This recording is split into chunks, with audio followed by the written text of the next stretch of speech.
সুপ্রিয় দর্শকবৃন্দ, আসসালামু আলাইকুম রহমতুল্লাহি ওয়া বারাকাতুহু। তৃতীয় শুভেচ্ছা দিবেন, আশা করি সকলেই ভালো আছেন। বাংলাদেশের রাজনীতিতে ইসলামী রাজনৈতিক দলগুলোকে, যারা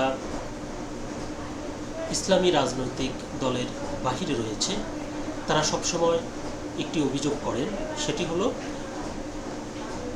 ইসলামী দলগুলো তাদের দলে নারীদের ব্যাপক অংশগ্রহণের সুযোগ নেই। আজকে দৈনিক প্রথম আলোতে একটি প্রতিবেদন প্রকাশিত হয়েছে। এই খবরটি দেখে মনে হবে যে ইসলামী যে রাজনৈতিক দলগুলো রয়েছে তাদের বিরুদ্ধে অন্যান্য রাজনৈতিক দলগুলো যে অভিযোগ করতেন, সম্ভবত তার পরিপ্রেক্ষিতে ইসলামী দলগুলো আস্তে আস্তে তাদের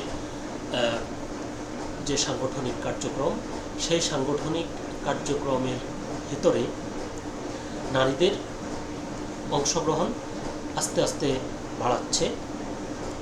কথাটি কেন বলছি, যে জামায়াত ইসলামী অনেক আগ থেকেই তাদের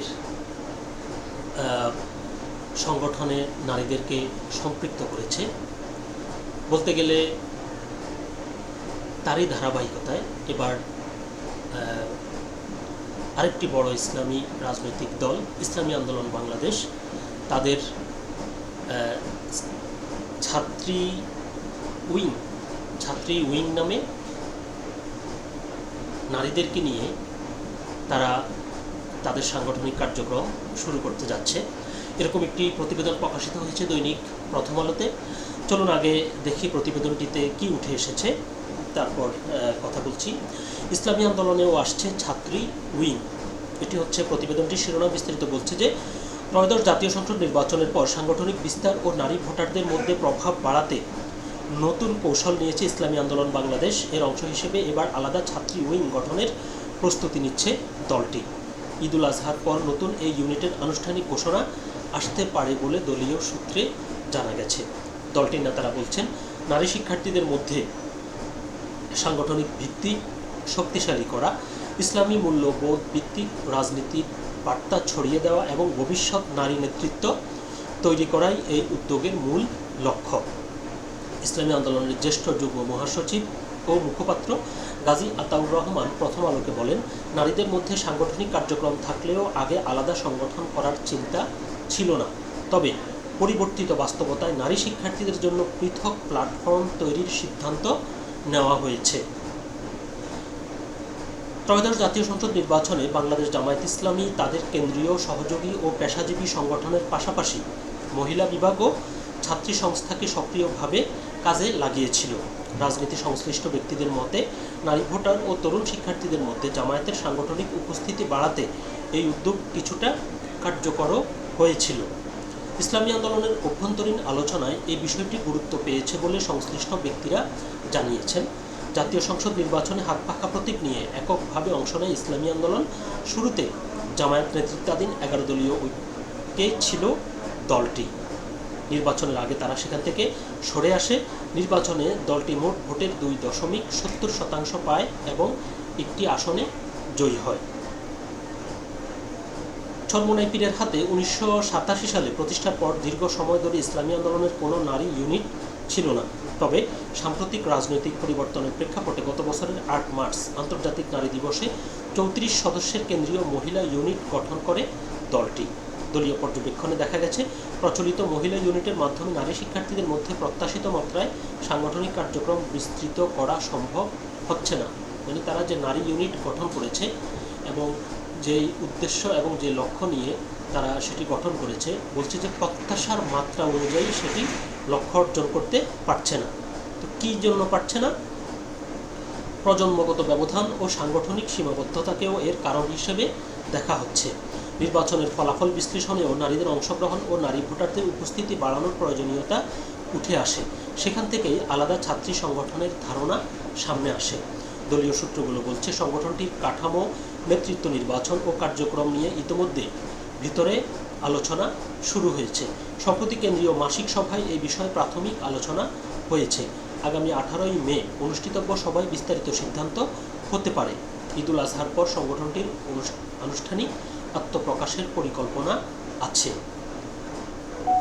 সূত্র জানায়, নারী শিক্ষার্থীদের সংগঠন কেমন হবে তা নিয়ে দলের মধ্যে সুস্থ তর্ক হয়েছে। বিশেষ করে সংগঠনটির মাঠের রাজনীতিতে পুরুষদের সঙ্গে সক্রিয়ভাবে অংশ নেবে নাকি মূলত দাওয়াহ ও সাংগঠনিক কর্মকাণ্ডে সীমাবদ্ধ থাকবে, এসব প্রশ্ন নিয়ে আলোচনা হয়। তবে শেষ পর্যন্ত দলের আমির মুফতি সৈয়দ মোহাম্মদ রেজাউল করিমের অনুমোদনের পর উদ্যোগটি এগিয়ে নেওয়ার বিষয়ে শীর্ষ নেতারা নীতিগতভাবে একমত হন। দলটির নেতারা মনে করেন, ইসলামীপন্থী দলগুলোকে ঘিরে নারী ইস্যুতে দীর্ঘদিন ধরে যে নেতিবাচক ধারণা রয়েছে, নতুন এই উদ্যোগের মাধ্যমে তা ভাঙার চেষ্টা করা হবে। নারী শিক্ষার্থীদের মধ্যে সংগঠনের গ্রহণযোগ্যতা বাড়ানোও তাদের অন্যতম লক্ষ্য, যেটি আমি শুরুতেই বলছিলাম। তো এখন এই যে ছাত্রী উইং গঠন করতে যাচ্ছে, এর নেতৃত্বে কারা আসতে পারে তার একটি ধারণা দেওয়া হয়েছে। বলা হচ্ছে যে দলীয় পরিকল্পনা অনুযায়ী ইসলামী ছাত্র আন্দোলনের মতোই ছাত্রী উইংও ইসলামী আন্দোলনের নিয়ন্ত্রণে একটি স্বতন্ত্র ইউনিট হিসেবে পরিচালিত হবে। আহ্বায়ক, সদস্য সচিব ও বিভাগীয় পর্যায়ের সদস্যদের নিয়ে এই সংগঠনের যাত্রা শুরু হতে পারে। দলীয় সূত্রগুলো বলছে, আলেমা, চিকিৎসক ও শিক্ষকদের নেতৃত্বে আনার বিষয়ে গুরুত্ব দেওয়া হচ্ছে। পাশাপাশি শিক্ষার সব শাখা ও পেশা থেকেই নারী বিভাগের নেতৃত্ব বাছাইয়ের পরিকল্পনা আছে। ইসলামী আন্দোলনের নেতারা বলছেন, নারী শিক্ষার্থীদের রাজনৈতিক কর্মী বাহিনী হিসেবে নয়, বরং জ্ঞান, দক্ষতা, দাওয়া, সমাজ কল্যাণ ও নেটওয়ার্ক ভিত্তিক কার্যক্রমে সংগঠিত করার পরিকল্পনা আছে দলটির। প্রতিটি শিক্ষা প্রতিষ্ঠান ও থানা শহর ভিত্তিক সাংগঠনিক কাঠামো তৈরির পাশাপাশি ডিজিটাল নেটওয়ার্কিংয়েও গুরুত্ব দেওয়া হবে। দলটির কেন্দ্রীয় নেতাদের ভাষ্য, ইসলামী আন্দোলনের সহযোগী সংগঠনগুলো রাজনৈতিক সিদ্ধান্ত গ্রহণে ভূমিকা রাখে। নতুন ছাত্রী সংগঠনও ভবিষ্যতে সেই ভূমিকা পালন করবে। নির্বাচন কেন্দ্রিক কার্যক্রমেও সংগঠনটির সম্পৃক্ততা থাকবে। দলের মুখপাত্র গাজী আতাউর রহমান বলেন, ছাত্রী উইংয়ের নিজস্ব গঠনতন্ত্র, নীতিমালা ও সাংগঠনিক কার্যক্রম থাকবে।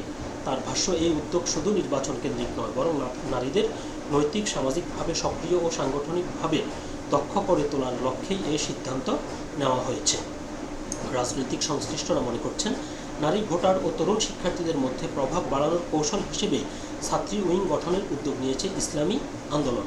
তবে দেশের ক্যাম্পাসে রাজনীতিতে নতুন এই সংগঠন কতটা কার্যকর প্রভাব ফেলতে পারবে তা নির্ভর করবে মাঠ পর্যায়ের বিস্তার, সাংগঠনিক সক্ষমতা এবং বাস্তব কর্মকাণ্ডের উপরে।